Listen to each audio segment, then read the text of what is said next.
अस्सलाम वालेकुम दोस्तों, मैं हूं तारक शाह और आप देख रहे हैं जुनून पाकिस्तान। उम्मीद है आप सब खैरियत से होंगे और दुआ है अल्लाह ताला हम सबको अपनी हिफ्ज़-ओ-मान में रखे।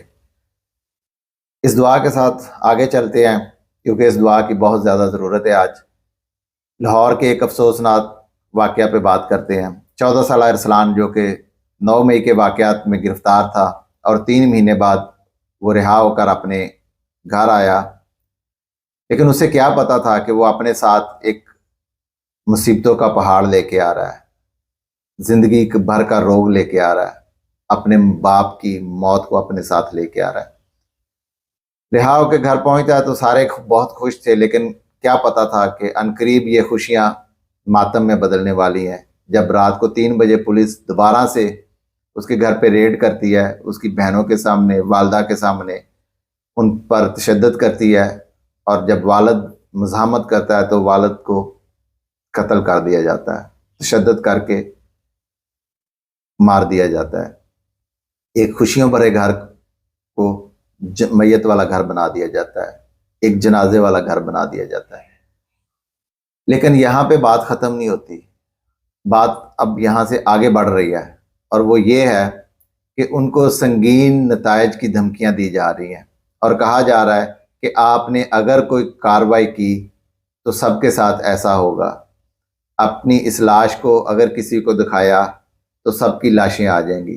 अगर किसी ने लाश का पोस्टमार्टम करवाया तो बाकियों की लाशें भी नजर आ जाएंगी आपको।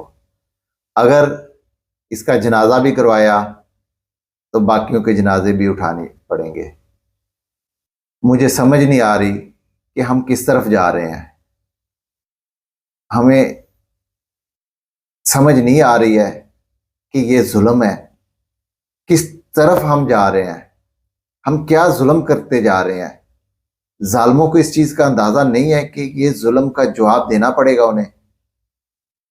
आखिर तो हमने अल्लाह ताला के पास जाना ही है ना। पहले तो आप 14 साल के बच्चे को गिरफ्तार करते हो, फिर अगर वो रिहा हो ही जाता है तो उसके वालिद को आप कत्ल कर देते हो। इस कत्ल का, इस खून का हिसाब देना है बिलाखिर आपने, लेकिन उन पे मजीद जुल्म ढाने की तैयारी की जा रही है कि उसका जनाजा भी ना कराया जाए। क्या इस चीज़ पे आसमान नहीं गिरा? क्या ज़मीन नहीं फटी? हम मुसलमान हैं, एक जनाजे की तो हक है ना। एक मैयत को कम से कम जनाजे का तो हक है, आप वो भी नहीं देना चाह रहे। तो आप ये भी ना करें कि उसको दफनाए भी नहीं, हम खुद ही साथ ले जाते हैं। हम किस तरफ जा रहे हैं ये हमारे अरबाब इख्तियार को सोचना पड़ेगा। हमें पहले तो एक बता गया था कि वो कौन था, लेकिन वो खुद चला गया दुनिया से।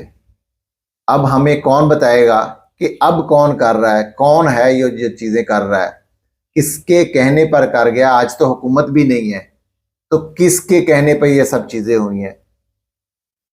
कोई बताएगा हमें? जो बोलने वाला था वो लापता हो गया, जो आपको सिखाता था, आपके लिए खड़ा होता था, वो एक भोंडे केस में सजा काट रहा है। अब कौन बचता है जो निकलेगा?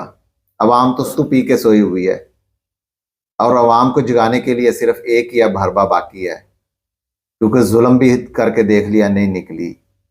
हमने गोलियां भी मार के देख ली, नहीं निकली। अब एक ही हरबा बाकी है कि सूर फूंका जाए, तभी ये अवाम निकलेगी। और शायद उस वक्त भी सबसे आखिर में निकले, क्योंकि हम आदी हो चुके हैं गहरी नींद सोने के, जुल्म पे ना बोलने के। कितने कितने मजालम देख लिए, हम नहीं निकले। हमने एक रेड लाइन लगाई थी अपनी, वो क्रॉस हो गई, हम नहीं निकले। हमारे बच्चों पर तशद्दुद हुआ, हमारी बहनों पर तशद्दुद हुआ, हमारी औरतों पर तशद्दुद हुआ, हमारे बूढ़ों पर तशद्दुद हुआ। कत्ल की देखे हम नहीं निकले। क्या अरसलान के लिए निकलेंगे? वो अरसलान जो अपने बचपन में आपके बच्चों की खातिर निकला, इतजाज किया, उसके बाप को कत्ल कर दिया गया। क्या कोई उसके लिए निकलेगा? ये सवाल आपके सामने छोड़ रहा हूं, अपने लिए छोड़ रहा हूं। मेरे हिसाब से तो पाकिस्तान के बचने के अब दो ही तरीके बचे हैं। या तो एक साथ 25 करोड़ की 25 करोड़ अवाम बाहर निकले, या फिर ताकतवरों को तरस आ जाए, दूसरा कोई हल नहीं है। लंदन में आज एक वाकया हुआ हिना परवेज भट्ट साहिबा के साथ, और नून लीग उस पर फट पड़ी है कि ये ज्यादती है, ये जुल्म है, औरतों का तकद्दस है। तो मुझे कुछ चीज़ें याद आई। शुरू करते हैं फातिमा जना से। क्या उनका तकद्दस नहीं था? बेनज़ीर का तकद्दस नहीं था?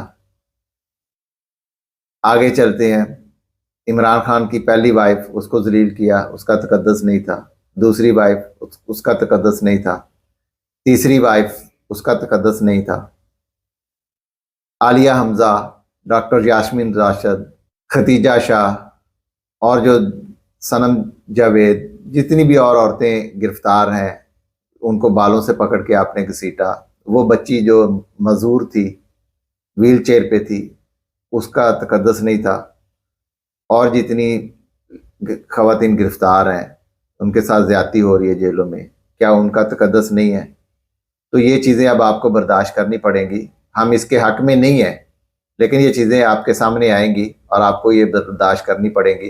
तो ज़हनी तौर पे तैयार रहें इस पर।